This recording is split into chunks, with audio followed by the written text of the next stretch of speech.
All right. Is everybody here excited about the Homebrew Award? Yeah.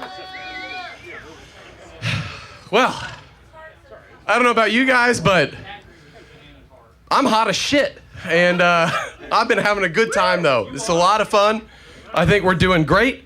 And I'm really excited to announce the winners of the first annual Missing Ingredient Homebrew Competition, tied with the Missing Linck Festival.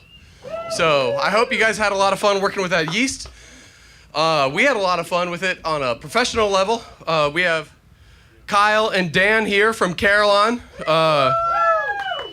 They brewed, obviously, the coriander ale from the 1800s. And that beer was great, and I believe it's sold out, so if you didn't try it, I'm sorry. But if you have questions about it, they would love to answer them. Sure does. So, this awards are brought to you by Malt Europe. They have sponsored this, and every single winner of this competition is getting a free bag of grain. So, congrats to you, winners.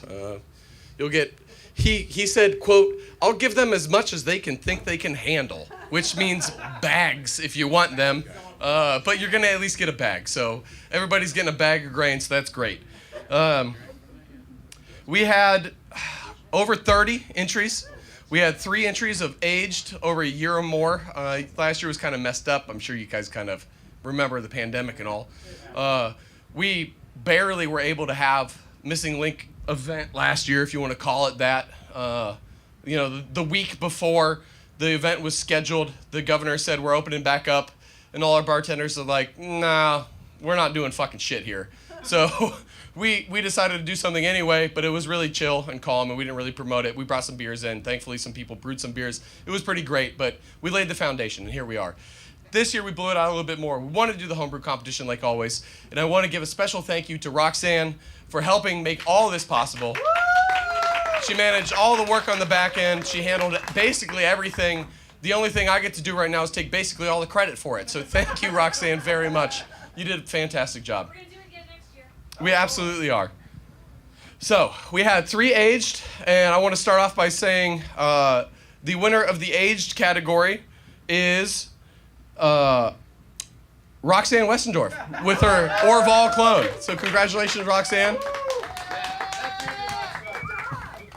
It was fantastic. Mike and I both loved it immensely, and it was great beer. Keep it up. I can't wait actually to see how it ages in a couple more years, frankly. This is in bottles now. We can do that. So, the main event, some amazing beers. Honestly, there was very few stinkers, and by stinkers, I use that term lightly. They didn't actually stink. They just didn't make the cut, which, that's how it goes. There was some just amazing beers. Amazing. What we ended up deciding on, we got down to about 8 beers into the best of show, which was left to Mike and I.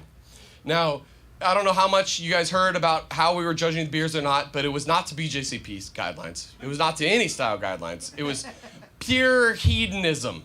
Is this good or not? How subjective do you want to get? Because we're going full subjective. So no objective anything aside from, I don't like how it tastes. Or I love this beer, don't know why. We had some judges who weren't actually judges. Beer Dave from WOW 700 was there. He's not exactly a beer judge. Dude loves beer though, obviously. So he was a great judge. But some of the notes, I haven't read your notes yet. I don't know how they're gonna be, but we made notes. We tried to do positive vibes and negative vibes.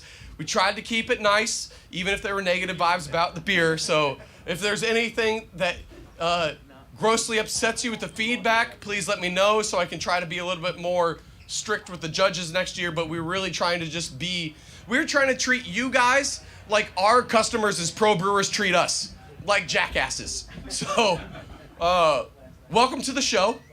That being said, 3rd place winner, New England IPA from Matt Syme? Matt Syme. And he was not able to be here today because he is like a car race or something. Oh, well, Matt. Good job, Matt. award, Matt. All right, second place. It was a Weiss beer. Jared Miller. Jared. Straight from the Sasquatch Satch. Here you go.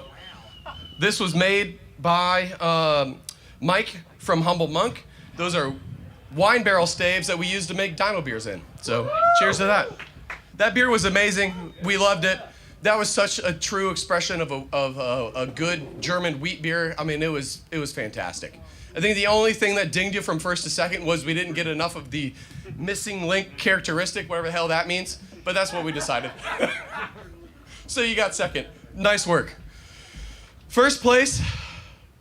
So the first place winner, I don't know who the hell you are in this audience right now, but god damn it, you are so good at brewing. Your beers all could have been in the top 3, but you're not getting 3 awards. Like, who the hell do you think you are? So you're getting first place, but this beer, your beers were amazing. It was literally, in the decision for first place was we were nitpicking which one of your 2 to 3 beers we wanted to take first place. And ultimately what we decided on was a beer that was half Helles, half German Pils, finished with some Trappist shit, made with Missing Linck Yeast. This beer was out of control good. Metz Potter, where the hell you at? Because that shit was amazing.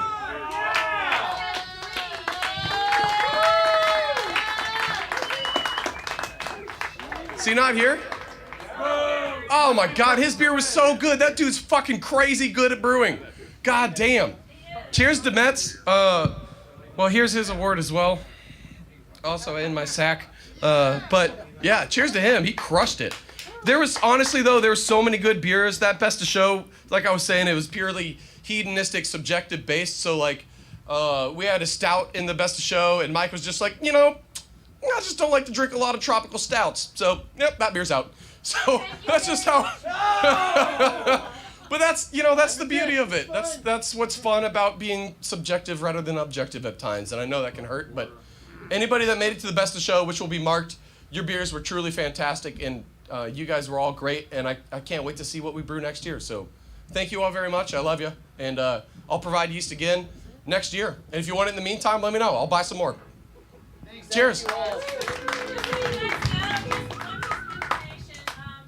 We are hoping to do both a HungerCon and a CDC talk next year about this whole thing.